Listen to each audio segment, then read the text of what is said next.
Jigar o'zimiz marhamatdan do'stlari bilan, jigarlar bilan yoki albatta oilaviy tanovul qilish uchun 4 kishilik go'sht set tayyorlabsam, ishonmaysiz a? Ha, mayli, ishonmay turing, lekin albatta videoga like bosib oxirigacha ko'rib tursangiz, bunaqa setni qayerda tayyorlanayotganligini hamda oxirida narxini ham aytaman. Bugun biz marhamatimizdagi eng oldi restoranlardan biri Family Food'damiz.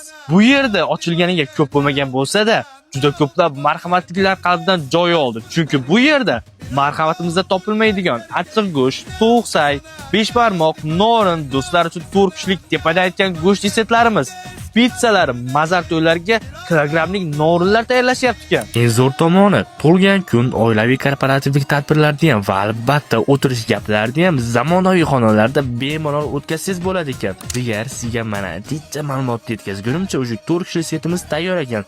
Keling endi birga tatib ko'ramiz. Omma lekin mazasiga vashcha gap bo'lish mumkin emas. Bunaqa setni men shaharda tatib ko'rdim. Endi o'zimizning marhamatda ham shaharda ham yaxshi tayyorlashyapti ekan. Endi jigar tabizni ozi bilaman.